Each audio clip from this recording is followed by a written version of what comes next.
Bienvenidos a este viaje a través del tiempo. En este video veremos quién era Farinelli. Acompáñanos en este recorrido y descubre los misterios y maravillas de esta era histórica. Pero antes, no olvides suscribirte, es gratis. Farinelli era el nombre artístico de Carlo Maria Michelangelo Nicola Broschi, un célebre cantante castrato italiano del siglo XVIII y uno de los más grandes cantantes de la historia de la ópera. A diferencia de muchos castrati que provenían de familias pobres, Farinelli era acomodado y estaba relacionado con la nobleza menor de ambos lados de la familia. Carlo Nicola Broschi nació en Andria, Italia, el 24 de enero de 1705, en una familia de músicos. Su padre, Salvatore, era compositor y maestro de capilla de la catedral de la ciudad, y su madre, Caterina Barris, ciudadana de Nápoles. El duque de Andria, Fabrizio Carafa, miembro de la Casa de Carafa, una de las familias más prestigiosas de la nobleza napolitana, honró al maestro Salvatore Broschi, participando de manera destacada en el bautismo de su segundo hijo, que fue bautizado Carlo Maria Michelangelo Nicola. En 1706, Salvatore también asumió el cargo no musical de gobernador de la ciudad de Maratea y en 1709 el de Terlizzi, a unas 20 millas al sureste de Andria. Desde 1707, la familia Broschi vivió en la ciudad costera de Barletta, a unos pocos kilómetros de Andria, pero a finales de 1711 hicieron un traslado mucho más largo a la ciudad capital de Nápoles, donde, en 1712, se inscribió el hermano mayor de Carlo, Ricardo, en el Conservatorio de S. Maria di Loreto, con especialidad en composición. Carlo ya había demostrado talento como cantante y ahora conoció al profesor de canto más famoso de Nápoles, Nicola Porpora. Porpora, que ya era un compositor de ópera de éxito, en 1715 fue nombrado maestro del Conservatorio de San Onofrio, donde entre sus alumnos se encontraban castrati tan conocidos como Giuseppe Appiani, Felice Sambileni y Gaetano Majorano, más conocido como Caffarelli, así como las distinguidas cantantes Regina Mingotti y Vittoria Tesi. Salvatore Broschi murió inesperadamente el 4 de noviembre de 1717, con solo 36 años, y parece probable que la consiguiente pérdida de seguridad económica para toda la familia provocara la decisión presumiblemente tomada por Ricardo de castrar a Carlo. Como ocurría a menudo, hubo que buscar una excusa para esta operación, y en el caso de Carlo, se dijo que fue necesaria debido a una caída en caballo. Sin embargo, también es posible que haya sido castrado antes, ya que, en el momento de la muerte de su padre, ya tenía 12 años, una edad bastante avanzada para la castración. Bajo la tutela de Porpora, su canto progresó rápidamente y a los 15 años debutó con una serenata de su maestro, titulada Angelica e Medoro. El texto de esta obra fue el primero del futuro famoso Pietro Trapassi, más conocido como Metastasio, quien se convirtió en amigo de toda la vida del cantante. En esta serenata, Angelica e Medoro, los dos papeles principales fueron confiados a dos cantantes muy aclamados, Marianna Venti Bulgarelli, alias La Romanina, y Domenico Ghisi, músico soprano en la Capilla Real de Nápoles. La derivación del nombre artístico de Broschi no es segura, pero posiblemente proviene de dos ricos abogados napolitanos, los hermanos Farina, que pudieron haber patrocinado sus estudios.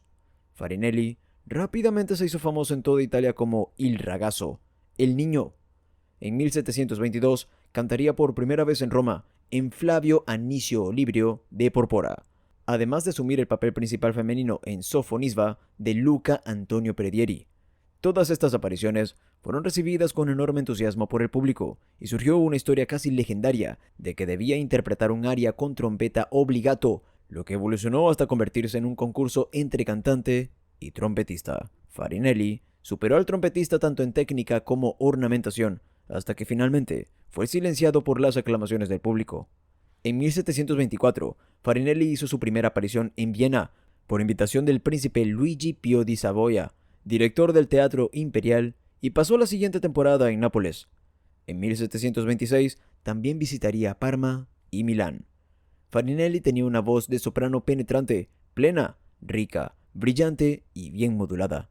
Su entonación era pura, su trino hermoso, su control de la respiración era extraordinario y su garganta muy ágil, de modo que ejecutaba los intervalos más amplios con rapidez y con la mayor facilidad y seguridad. Farinelli cantó en Bolonia en 1727, donde conoció al famoso castrato Antonio Vernacci, 20 años mayor que él. A dúo en Antígona de Orlandini, Farinelli mostraría todos los aspectos de la belleza de su voz y el refinamiento de su estilo, ejecutando una serie de pasajes de gran virtuosismo que fueron recompensados con tumultuosos aplausos. Impertérrito, Bernacchi repitió cada trino y cadencia de su joven rival, pero interpretándolos todos de forma aún más exquisita y añadiendo sus propias variaciones. Farinelli, admitiendo su derrota, le suplicó a Bernacchi que le diera instrucción y éste estuvo de acuerdo. En 1728, además de actuar en Nicomede de Torri en la corte de Múnich, Farinelli realizó otro concierto ante el emperador en Viena. En 1729, durante la temporada de carnaval en Venecia, cantaría en 2 obras de Metastasio. En estos importantes drami per musica, representados en el Teatro San Giovanni Grisóstomo de Venecia, a su lado cantaron grandes cantantes como Nicola Grimaldi, Detto Nicolino, Lucia Facinelli, Domenico Ghisi o Giuseppe Maria Boschi. Si te está gustando el video, no olvides darle like y suscribirte. Durante este periodo, parecía que Farinelli no podía equivocarse. Cargado de riquezas y honores, era tan famoso y tan formidable como intérprete que se dice que su rival y amigo, el castrato Gioacchino Conti o Ghisiello, se desmayó de puro desaliento al oírlo cantar. En enero de 1730, George Friedrich Händel también estaba interesado en contratar a Farinelli para su compañía en Londres y mientras estaba en Venecia intentó reunirse con él, aunque sin éxito. En 1731, Farinelli visitó Viena por tercera vez. Allí, fue recibido por el emperador Carlos VI, por cuyo consejo Farinelli modificaría su estilo, cantando de forma más sencilla y emotiva.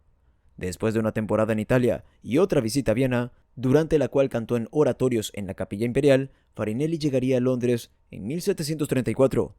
El año anterior en Londres, Senesino, un cantante que había formado parte de la segunda academia de George Friedrich Händel, que actuaba en el King's Theatre de Haymarket, se peleó con Händel y fundó una compañía rival, la Ópera de la Nobleza, que operaba de un teatro en Lincoln's Inn Fields. Esta compañía tenía a Porpora como compositor y a Senesino como cantante principal, pero no había tenido éxito durante su primera temporada de 1733 a 1734. Farinelli, el alumno más famoso de Porpora, se incorporó a la empresa y la hizo financieramente solvente. Apareció por primera vez en Artaserse, un pasticho con música de su hermano Ricardo y Johann Adolf Haas. Senesino, que tenía el papel de un tirano furioso, y Farinelli, el de un héroe desafortunado encadenado.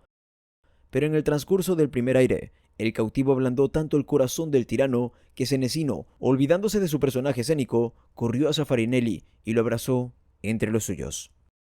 La primera nota que cantó fue tomada con tanta delicadeza, aumentó gradualmente hasta alcanzar un volumen tan asombroso y luego disminuyó de la misma manera hasta un simple punto, que fue aplaudida durante 5 minutos completos. Después de esto, partió con tal brillantez y rapidez de ejecución que era difícil para los violines de aquellos días seguirle el ritmo. En este tiempo, tanto los conocedores como el público lo adoraban. Aunque el éxito de Farinelli fue enorme, ni la Ópera de la Nobleza ni la compañía de Händel pudieron mantener el interés del público, que decayó rápidamente. Aunque su salario oficial era de 1.500 euros por temporada, los obsequios de sus admiradores probablemente aumentaron este salario a algo más de unos 5.000 euros, una suma enorme en ese momento. No obstante, todavía estaba bajo contrato en Londres, cuando en el verano de 1737 recibió una citación, a través de Sir Thomas Fitzgerald, secretario de la Embajada Española en Londres, para visitar la corte española. Aparentemente, con la intención de hacer solo una breve visita al continente, Farinelli hizo escala en París de camino a Madrid, cantando el 9 de julio en Versalles al rey Luis XV, quien le regaló su retrato engastado con diamantes y 500 luises de oro. El 15 de julio partió hacia España y llegó aproximadamente un mes después. Isabel de Farnesio, la reina, había llegado a creer que la voz de Farinelli podría curar la grave depresión de su marido, el rey Felipe V, ya que algunos médicos contemporáneos, como el médico de la reina, Giuseppe Servi, creían en la eficacia de la musicoterapia. El 25 de agosto de 1737, Farinelli sería nombrado músico de cámara del rey y criado familiar o sirviente de la familia real, y ya nunca más volvería a cantar en público. Farinelli se convirtió en un favorito real muy influyente en la corte. Durante los 9 años restantes de la vida de Felipe, Farinelli ofreció conciertos privados nocturnos a la pareja real. También cantó para otros miembros de la familia real y organizó actuaciones privadas de ellos y de músicos profesionales en los palacios reales. En 1738 organizó la visita de toda una compañía de ópera italiana a Madrid, iniciando una moda para la ópera seria en la capital española.